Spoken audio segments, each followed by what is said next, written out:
예, 여러분 반갑습니다. 목요일 날 아침이네요. 예, 오늘도 주시는 마가복음의 말씀으로 함께 은혜 나누겠습니다. 오늘 말씀 마가복음 9장 2절부터 13절까지 말씀입니다. 9장 2절부터 13절입니다. 엿새 후에 예수께서 베드로와 야고보와 요한을 데리시고 따로 높은 산에 올라가셨더니 그들 앞에서 변형되사 그 옷이 광채가 나며 세상에서 빨래하는 자가 그렇게 희게 할 수 없을 만큼 매우 희어졌더라. 이에 엘리야가 모세와 함께 그들에게 나타나 예수와 더불어 말하거늘 베드로가 예수께 고하되 랍비여 우리가 여기 있는 것이 좋사오니 우리가 초막 셋을 짓되 하나는 주를 위하여 하나는 모세를 위하여 하나는 엘리야를 위하여 하사이다 하니 이는 그들이 몹시 무서워하므로 그가 무슨 말을 할지 알지 못함이더라. 마침 구름이 와서 그들을 덮으며 구름 속에서 소리가 나되 이는 내 사랑하는 아들이니 너희는 그의 말을 들으라 하는지라. 문득 둘러보니 아무도 보이지 아니하고 오직 예수와 자기들 뿐이었더라. 그들이 산에서 내려올 때에 예수께서 경고하시되 인자가 죽은 자 가운데서 살아날 때까지는 본 것을 아무에게도 이르지 말라 하시니 그들이 이 말씀을 마음에 두며 서로 문의하되 죽은 자 가운데서 살아나는 것이 무엇일까 하고 이에 예수께 묻자와 이르되 어찌하여 서기관들이 엘리야가 먼저 와야 하리라 하나이까. 이르시되 엘리야가 과연 먼저 와서 모든 것을 회복하거니와 어찌 인자에 대하여 이 기록하기를 많은 고난을 받고 멸시를 당하리라 하였느냐. 그러나 내가 너희에게 이르노니 엘리야가 왔을 때 기록된 바와 같이 사람들이 함부로 대우하였느니라 하시니라. 아멘. 오늘 말씀의 제목은 너희는 그의 말을 들으라. 이런 제목으로 함께 말씀을 나누고자 합니다. 너희는 그의 말을 들으라. 예, 예수님께서 이제 제자들 데리고 소위 말 베드로와 야고보와 요한입니다. 예, 세 사람 딱 끼시고 이제 산에 올라가셨는데 그것이 바로 우리가 말하는 변화산이었다. 이렇게 이제 할 수 있겠습니다. 예, 예수님께서 변화하시는 모습을 보고 이름 붙이는 그 변화산인 거죠. 자, 그 변화산의 상황들을 이제 오늘 마가는 아주 자세하게 표현하고 있습니다. 예수님께서 변화되신 겁니다. 그리고 엘리야와 모세와 이렇게 이제 대화하시는 장면이에요. 근데 그 입은 옷을 보시니까 금속처럼 빛이 났고요. 얼마나 깨끗한지 사람이 손으로 빨래해가지고서는 결코 그렇게 희게 만들 수 없는 신비한 그런 느낌을 갖게 하는 옷이었습니다. 그리고 엘리야와 모세와 얘기하고 계시는 장면을 보고서 이 베드로는 자기가 무슨 말을 하는지도 모를 만큼 선생님 여기에 너무 좋습니다. 그래서 초막셋을 짓때 엘리야를 드리고 모세를 드리고 그리고 선생님을 위해서 이렇게 하면서 우리에게 살면 좋지 않겠습니까? 이제 이런 말을 한 거예요. 자기가 무슨 말을 하는지도 모르고요. 자, 그때 무슨 일이 있었습니까? 그렇게 하자 이렇게 아니라 하늘에서 소리가 들렸습니다. 소리가 무슨 소리가 들렸다고요? 예, 7절에 이는 내 사랑하는 아들이니 너희는 그의 말을 들으라. 예수님께서 그것에 대해서 이런 방구 않으시고 하늘에서 소리가 들리신 거예요. 그리고 정신 차려 보니까 자, 엘리야도 없어지고 모세도 없어지고 선생님하고 자기들 셋만 있는 것을 보게 되었습니다. 자, 그리고선 예수님께서 뭐라고 그랬을 것 같아요? 자, 그만 내려가자. 이렇게 이제 된 거죠.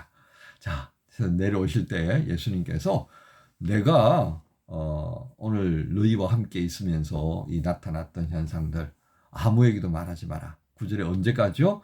죽은 자 가운데서 살아날 때까지는 부활의 그 사건을 경험하기 전까지는 이 말 하지 마라. 이렇게 당부하는 겁니다. 그러니까 베드로와 함께 있던 그 제자들은 이게 무슨 황당한 소리냐 이거죠. 왜 이것이 중요하냐면요. 그 다음에 말씀이 이어집니다. 이스라엘의 전통적인 메시아 사상은요. 메시아가 오기 전에 엘리야가 먼저 와서 그것을 이제 기초 작업하는 그런 상황들이 전개될 거다라고 하는 것을 알고 있는 거죠. 그래서 베드로가 묻는 겁니다. 이게 무슨 말씀이지? 그래서 이렇게 묻잖아요. 서기관들에게 들었던 이야기, 소위 말 이스라엘 전통입니다. 아니, 엘리야가 메시아보다 먼저 와야 한다고 하지 않았습니까? 그래서 엘리야가 먼저 와서 모든 것을 회복할 것이다. 12절에 이렇게 이야기를 해 주었습니다. 그래서 우리가 그걸 듣고 알고 있는데 갑자기 인자가 고난을 받고 멸시를 당하리라 하였다는 게 이게 도대체 어떤 내용들인지 저희가 모르겠습니다. 그런 얘기들을 지금 예수님과 함께 이제 하고 있게 되는 거죠. 엘리야가 오게 되면 더 이상 뭐 이렇게 저렇게 정리할 것도 없이 딱 그냥 기초를 다져놓은 그런 상태가 될 텐데, 이게 뭐 또 죽은 자 가운데서 살아나고 뭐 이게 지금 이게 뭔 얘기입니까? 그게 지금 선생님하고 무슨 상관입니까? 그러니까 12절에 모든 것을 회복하거니와 인자에 대하여 기록하기를 많은 고난을 받고 멸시를 당하리라고 하였다. 그게 정상적인 내용이다. 기록되어 있지 않느냐. 자, 그러니까 이 제자들과 바리새인들은 어떤 흐름을 갖고 있습니까? 성경 전체를 보는 것이 아니라 필요에 따라서 보고 있는 내용들이 강조되고 있었다라고 하는 것을 말씀합니다. 그리고 정작 엘리야가 왔을 때 어떻게 했었습니까? 그 엘리야가 누구죠? 세례 요한이었습니다. 세례 요한이 왔는데 13절에 그러셨잖아요. 엘리야가 왔을 때 기록된 바가 같이 사람들이 함부로 대우했다. 그래서 세례 요한이 죽기까지 했다라고 하는 사실이죠. 그런 것처럼 이제 그 엘리야 이후 세례 요한 이후에 오게 되는 인자 그리스도도 그렇게 고난을 당하게 되는 것이다 라고 하는 것을 말씀하시면서 그 부활의 사건이 확정되고 난 다음에 비로소 이 이야기들이 전파되어야 될 거다. 자, 여러분 이것이 왜 중요할까요? 예수님께서 변화산에서 만났던 엘리야와 모세는 어떤 의미가 있습니까? 엘리야는 정말 놀라운 선지자였습니다. 그래서 죽지 않고 불병거를 타고 성천했던 사람이었습니다. 자, 그런 엘리야의 존재성, 구약에 굉장히 중요한 의미가 있죠. 그 다음에 결코 뒤지지 않는 모세는 어떻습니까? 율법과 선지자의 강령이라고 할 정도로 모세의 존재성은 대단합니다. 그러니까 구약에 굉장히 두 인물, 모세와 엘리야를 만나면서 예수님께서 그 모습으로 제자들에게 보였다는 사실은 예수님은 구약의 그 흐름 안에서 결코 뒤처지거나 또는 배제되거나 그런 존재가 아니었다라고 하는 것을 여기에 보여줍니다. 즉 다시 보면 예수님은 이 구약에 있는 모든 전통들을 그대로 가지고 오시는 분으로 이해하게 되었더라 그 말이죠. 이게 부활하신 주님이 사람들에게 알리고 싶어 했던 핵심 내용입니다. 부활하신 주님은 구약의 모든 것들을 단절시키는 것이 아니라 가지고 오시는 분이었다. 그리고 그것이 이렇게 성취되어졌다라고 하는 핵심입니다. 자, 그런데 오늘 우리 본문의 내용은 중심에 무엇이었습니까? 제자들은요, 막 혼란의 상황으로 빠져들어 버린 것입니다. 변형되어신 예수님 봤는데 어느 날 갑자기 사라져버리고 초막셋을 짓겠다고 하는 자기도 모르는 말을 떠들어댔는데 그 말에 대한 응답은 없이 하늘에서 주님의 입술로 아니라 하늘에서 응답이 들었다고요. 그게 무슨 응답이에요? 너희는 그의 말을 들으라는 것이었습니다. 지금 중요한 것은 무엇이었습니까? 여러분 마가복음에서 계속해서 강조하고 있는 것이 무엇입니까? 하나님의 아들 예수 그리스도입니다. 하나님의 아들 예수 그리스도 복음의 시작입니다.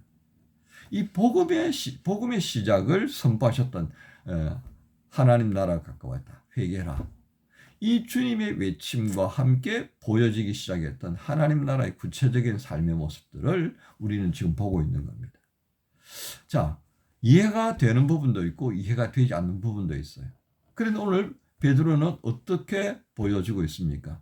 예수님께서 한 말씀하고 나면 이해가 안 되는 게 자기들끼리 그냥 왔다 갔다 정신없이 되어지는 거예요. 그런데 부활 사건 이후에 이 모든 것들이 확연하게 드러납니다. 그러니까 오늘 하늘에서 구름 속에서 들려진 음성의 방향성이 무엇이겠습니까? 이해가 되든 중요한 부분은 뭐예요? 예수 그리스도께서 선포하셨던 그 말씀에 집중하는 것이 무엇보다도 중요했다는 것입니다. 그리고 시간이 지나가면 보혜사 성령께서 우리 가운데 오셨을 때 비로소 기억나게 하고 깨닫게 해줄 것이라고 하는 예수님의 말씀대로 그렇게 되어질 거란 말이죠. 그래서 계속해서 어떤 상황적인 것에 주목할 것이 아니라 무엇에 집중하라고요? 듣는 것입니다. 뭘 들어요? 그리스도 예수의 입에서 나오는 그분의 말씀에 귀 기울이는 것이 무엇보다도 중요하죠. 그러니까 너희는 그의 말을 들으라 하는 것이었습니다. 자, 그러면 가고 오자 그러면 오는 것이에요. 그런데 우리는 어떻습니까? 오늘 제자들의 모습이 바로 우리의 모습이 아닙니까? 이해가 되지 않으니까 아무리 자기들끼리 머리를 굴려봐 이해가 안 되니까 결국은 예수님께 가져와서 도대체 이게 무슨 말입니까? 그래서 10절에 그들이 이 말씀을 마음에 두며 서로 문의하는데 죽은 자 가운데서 살아나는 것이 무엇일까 하고 해봐야 답이 안 나오니까 11절에 예수께 묻자와 이렇게 되는 겁니다. 오늘 우리의 신앙생활하는 그 모습들을 한번 좀 찬찬히 점검하면서 돌아볼 필요가 있겠습니다. 하나님께서는 지속적으로 우리에게 말씀합니다. 너희는 그의 입에서 나오는 것에 대하여서 경청해라, 들으라 하는 것입니다. 그렇지 않으면 어떻습니까? 혼란에 빠져 들어갈 수밖에 없습니다. 그 혼란은요, 계속해서 우리의 무지를 일깨우는 혼란이다라고 하는 것을 알아야 합니다. 우리가 가지고 있는 선입견, 내가 뭔가 알고 있다고 하는 그 자만심, 교만들을 깨뜨리는 혼란이 되어지고 있다고 하는 것입니다. 주님을 향한 확신이 가져다주는 감동은요, 나의 선택이 맞았고 나의 선택으로 인해서 나는 지금 제대로 이 길을 가고 있다라고 하는 것에서 비롯되는 것이 아닙니다. 주님을 향한 확신은요, 무엇입니까? 듣는 것에서부터 비롯된다라고 하는 것입니다. 그렇습니다. 주님을 향한 확신은 우리가 선택한 하나님 나라의 삶을 내가 이렇게 사는 것이다 라고 하는 것이 아니라 주님의 말씀을 듣고 그분께서 우리에게 전개해 주신 말씀을 따라 살아갈 때만이 경험되고 확인되어지는 것이다 라고 하는 것을 우리가 잊어서는 안 되겠습니다. 그래서 마가는 오늘 이 마가복음의 시작을 어떻게 했습니까? 하나님의 아들 예수 그리스도의 복음의 시작이다. 그렇게 전제로 했던 것입니다. 사순절 기간 동안 우리는 또 생각하지 못했던 주님의 말씀을 듣는 시간, 주님의 모습을 보는 시간, 그것이 나에게 새로운 신앙의 경험으로 다가올 것입니다. 우린 그것을 통해서 지금까지 확신하지 못했던 또 다른 그리스도 예수를 아는 기쁨의 자리로 초대해 줄 것입니다. 지금의 삶을 감사합시다. 우리가 이해하든 이해하지 못하든 지금 살아가고 있는 이것이 그 다음 단계에서 경험하게 될 주의 말씀을 들으면서 또 주의 말씀 안에서 보여지고 알게 되어지는 그 하나님 나라의 기쁨을 또 한번 발견할 수 있게 만들어주는 것이기 때문입니다. 그래서 오늘의 삶이 중요한 것입니다. 오늘을 통해서 보게 하시고 듣게 하시는 그 주의 말씀 앞에 기뻐하고 즐거움으로 나아가십시다. 오늘 제목처럼 너희는 그의 말을 들으라 할 때 아멘으로 응답하면서 오늘도 주님 듣겠습니다. 오늘 내게 보여주시는 것을 통해서 더 알기를 원합니다. 주님 말씀해 주시고 보여주시고 가르쳐 주십시오. 이 마음으로 오늘 목요일 시작하십시다. 여러분 모두를 우리 주님 예수님의 이름으로 축복합니다. 주님 감사합니다. 주의 말씀에 귀를 기울여야 할 텐데 그저 우리의 감각을 통해서 우리의 지식을 통해서 쌓여져 있는 것들을 근거로 이렇게 생각하고 저렇게 해석하는 우리의 모습을 주님이 아시지요. 긍휼히 여겨주시고 이 짧은 경험들의 창으로 모든 것을 판단하려고 하는 우리의 어리석음을 벗겨 주옵소서. 이해되지 않지만 언젠가는 또 한번 이해될 수 있도록 우리를 이끌어 가시는 주님을 신뢰하며 오늘은 주의 말씀에 귀를 기울여 듣는 자로 살게 해 주옵소서. 감사합니다. 예수님 이름으로 기도합니다. 아멘.